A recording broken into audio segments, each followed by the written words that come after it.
नमस्कार विद्यार्थी मित्रांनो, मराठी जी के बी के या यूट्यूब प्लॅटफॉर्मवर तुमचं स्वागत आहे। विद्यार्थी मित्रांनो, आजच्या व्हिडिओमध्ये आपण जी केचे 10 प्रश्न बघणार आहोत। ते 10 प्रश्न तुमच्या आगामी होणाऱ्या एक्झामसाठी खूप महत्त्वाचे ठरणार आहे। तर चला प्रश्नाला सुरुवात करूया।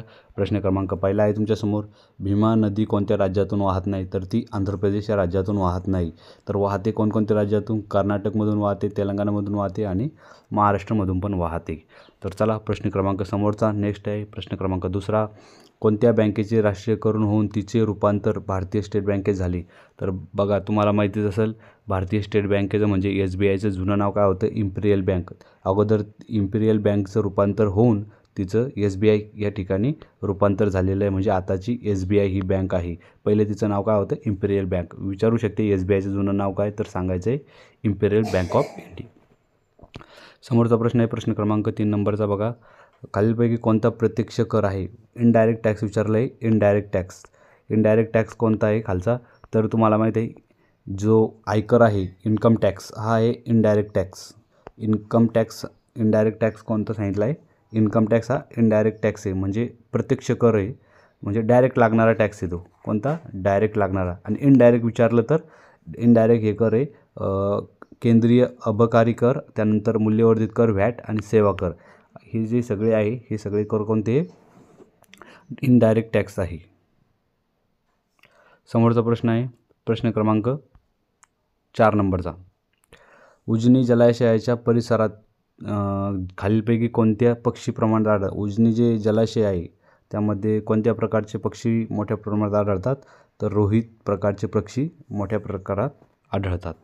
प्रश्न क्रमांक 5 नंबरचा आहे तुमच्यासमोर, महात्मा गांधी खालीलपैकी कोणत्या गोलमेज परिषदेत हजर होते? तर महात्मा गांधी जे आहे ते दुसऱ्या गोलमेज परिषदेत हजर होते। कोणत्या? दुसऱ्याच्या। प्रश्न क्रमांक 6 नंबरचा बघा, छत्रपती संभाजी महाराज यांनी संस्कृत ग्रंथ लिहिला। बघा, तो बुधभूषण ग्रंथ लिहिला होता छत्रपती संभाजी महाराज यांनी। तो कोणत्या भाषेत होता? संस्कृत भाषेत होता। आणि तो जर विचारला तर कशावर आधारित होता? तर तो होता राजकारणावर आधारित असा बुधभूषण नावाचा ग्रंथ होता।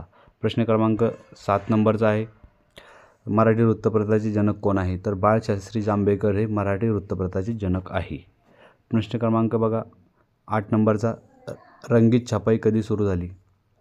तर रंगीत छपाई सुरू झाली 1457 साली। त्यानंतर प्रश्न क्रमांक बघा 9 नंबरचा,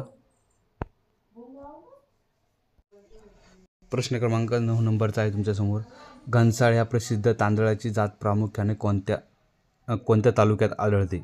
तर बघा, ही जी जात आहे घनसाळ तांदूळाची, तर ती जात आहे आजरा तालुक्यात आढळते। तर आजरा तालुका कोणत्या जिल्ह्यात आहे?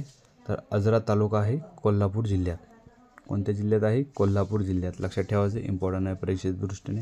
10 नंबरचा प्रश्न आहे, या ठिकाणी सूर्यमालेतील सर्वात जवळचा ग्रह कोणता आहे? तर बघा, सूर्यमालेतील सर्वात जवळचा बुध आहे, आणि सर्वात लांब विचारला तर नेपच्यून सांगायचा आहे। सर्वात लांब ग्रह कोणता आहे? नेपच्यून। तर बघा, या प्रकारे आपण बघितलेले आहे 10 प्रश्न। तुम्हाला जर हा व्हिडिओ आवडला असेल तर व्हिडिओला लाईक करा, आणि तुम्ही जर आपल्या चॅनलवर नवीन असाल तर प्लीज चॅनलला सबस्क्राईब करा। हेच ते प्रश्न राहते, ते हर परीक्षेला रिपीट होतात, त्यामुळे मी आजच्या व्हिडिओमध्ये हे कव्हर केलेलं आहे। भेटूया नंतरच्या व्हिडिओमध्ये, तोपर्यंत जय हिंद, जय महाराष्ट्र।